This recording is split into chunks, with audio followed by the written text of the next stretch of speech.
No Gas, the Safety Shutoffs. Episode 46 of the Gas Service Animated Series.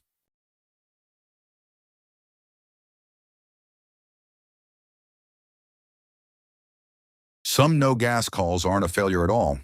They're a safety device doing exactly its job. Overpressure shutoffs and excess flow valves are built to cut the gas when something goes wrong, and then hold it off until a person checks and resets. Knowing they exist is half the call.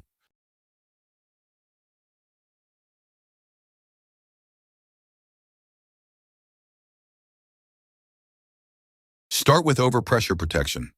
When the utility feeds a house at more than 2 psi, the code requires a second safety layer behind the line regulator, and on a failure, it has to cap the appliance at 2 psi or less, or shut the system down. That device is one of four: a relief valve, a monitor regulator, a series regulator, or an automatic shutoff, and the type decides your symptom.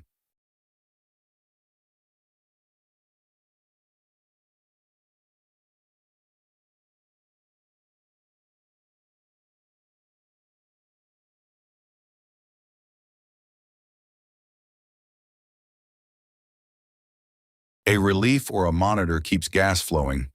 They just limit the pressure. But an automatic shutoff, a slam-shut, does the opposite.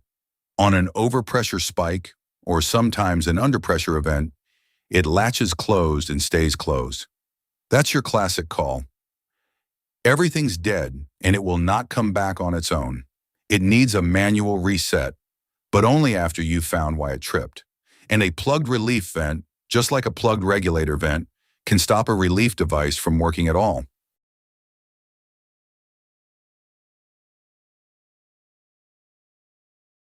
Now the excess flow valve out at the service line.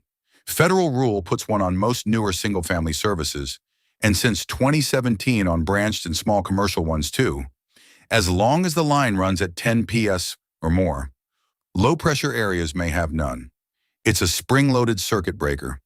Normal flow holds it open, but a flow surge past its trip point, a line break, a dig-in, a big sudden demand, slams it shut and it latches.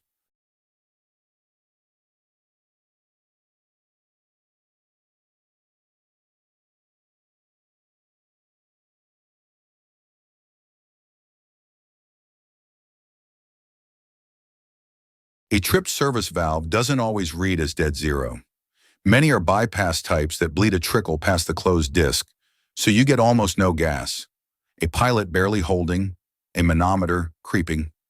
And because the trip is set only about 50% above normal peak, a big new appliance can nuisance trip it. You reset it by isolating the load. Turn everything off, let the downstream pressure equalize, and it reopens. But if it keeps tripping with everything off, stop. That's a leak to find, not a valve to keep resetting, and the service valve is the utilities. Bring it inside to the appliance connector. The yellow flex behind the range, dryer, and water heater. Many carry their own safeties: an excess flow element that chokes the gas if the connector's ruptured, and a thermal shutoff, a heat-sensitive ring that permanently blocks flow after a fire or too much heat. So a single dead appliance can be its own connector. Pull a range out to clean it, rock the connector, and its excess flow disc trips. No gas and nothing wrong upstream.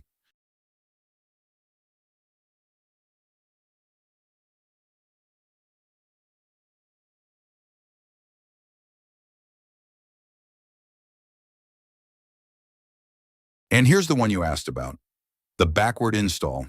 Directional connectors and quick disconnects are stamped with a flow arrow, and they only work one way. Pipe 1 in reversed against the arrow, and the check or soft nose element inside sits closed. The customer gets no gas, and everything looks connected. A quick disconnect that isn't fully latched leaves its check valve shut too. Check the arrow, check the latch, and check the size. An undersized connector on a big appliance starves it or nuisance trips.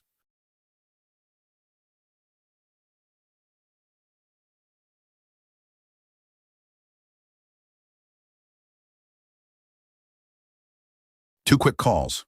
Whole house barely getting gas after a neighbor's excavation next door. That's the service excess flow valve tripped. Isolate, verify no leak, and it's the utilities to reset. In a brand new dryer that won't get gas, connector looks fine, until you see the flow arrow pointing the wrong way. Reverse it and it flows. Same symptom, two very different fixes.